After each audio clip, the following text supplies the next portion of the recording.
ঘটনা আমি হয়েছি, আমি তো রাইট করে আইয়া বাড়িতে হয়েছি, এটা আমরা নিন্দা জানাই। এরকম আর কোনো ঘটনা ঘটনা যেটা ঘটছে এটারও উচিত ন্যায় বিচার চাই। একটা ছোট গরু আমরা বাড়িতে আইছে আইয়া কালকের আগের দিন 2টা সাবান খাইছে। আমি সব জিজ্ঞাসি আমার ঘরের মানুষে যে কার গরুটা, সব অস্বীকার করছে কেউ গরু না। পরবর্তীতে গরু আমি ছাড়িয়ে দিছি, ছাড়ার পরে মানুষ খাইছি না। কালকে আবার গরু আইছে আইয়া আমার গোসলখানা থেকে আবার সাবান খাইছে। খাওয়ার পরে আমি গরু বান্ধিয়া রাখছি যে গিরজ চিনার খার গরুটা।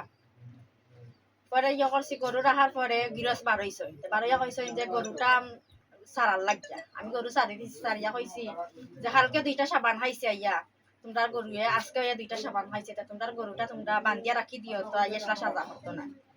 আমার ওইটা কইছেন যে তোমরা বের দাও, তো আর গরুয়ে খাইতো না। আমি কইছি বের দিবা না, তারা সমস্যা না, তোমরা গরুটা রাখতো বান্ধিয়া রাখিলে ইলা আইয়া খাইতো না, তা জামে লইব।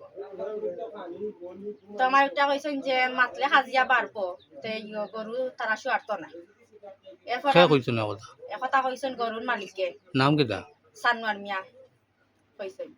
হওয়ার পরে আমার দেওর লিটন মিয়া কইছেন যে কালকেও 2টা সাবান খাইছে, আজকেও 2টা সাবান খাইছে, তে তুমি লাম্বা মাতো কিতা। হওয়ার পরে তারা কথা হাঁটাহাঁটি করছেন, যে ঝগড়া হয়েছে, গালাগালি করছেন। হওয়ার পরে এটা শেষ হয়ে গেছে গিয়া। শেষ হওয়ার পরে আমার স্বামী বাড়িতে আইসেন, আমার পরে আমার স্বামীও উনছই। উনার পরে যে তান ছোট ভাই তান গালাগালি কররা যে তুই গরু বান্ধিয়া রাখলে না খেনে, গরু তুই চাললে হেনে, আর তারা সাবান খাইছে তে আবার তারা গালাগালি করতো হেনে। হইয়া তান ছোট ভাই তান গালাগালি কররা। করার পরে ও সানোয়ার মিয়া কথা ধরি দিয়েছে, ধরিয়া কইছেন খারাপ ভাষা গাইল দিয়েছেন, দিয়া কইছে না বান্ধি তো সাহস তাহলে ইয়া বান্ধ দিয়া কইয়া লাঠি একটা আমার বেরখানে ভাঙছেন, ভাঙিয়া লইছেন লইয়া আর আমার দেউরে মারছেন। আমার দেউরও গেছে গিয়া এও মারছে। পরে তারা খুব দরাদরি করছেন, আমার স্বামীরে ধরছেন, ধরি লাইছেন। ধরার পরে আমার স্বামী মারতে পারছেন না, একটা বাড়ি খেয়ে মারছেন না, আমার স্বামীরে মারছেন তারা। আপনার স্বামীর নাম কিটা? শিবন মিয়া। শিবন মিয়ার খুব বেশি মানে তারা বাসতে মাথা 2টা বাড়ি মারছেন, বা সারা শরীরে খুব বেশি তারা মারছেন। এরশাদ মিয়া আর সানোয়ার মিয়া, তারা বাপে আর ছেলে মিলিয়া তারা মারছেন। আমার স্বামীরে খুব বেশি মারছেন, আমার দেওরটাও মারছেন, গলাত 2বার লাঠি দিয়া জাতামারি ধরছেন। আমার দেওরেও মানে জিব্রা বাবা করে লিছে, মলাহান অবস্থা হয়েছে, মানুষের দরিয়া ফাড্ডা না। তারপরে আমার শাশুড়িরও মারছেন, মানে আমার শাশুড়িরও ফাও বাঁধছেন।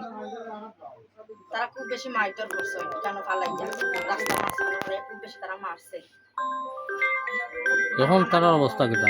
এখন তার অবস্থা বেশ ভালো না, আমার স্বামীর অবস্থা ভালো না, বা আমার শাশুড়ির অবস্থা ভালো না।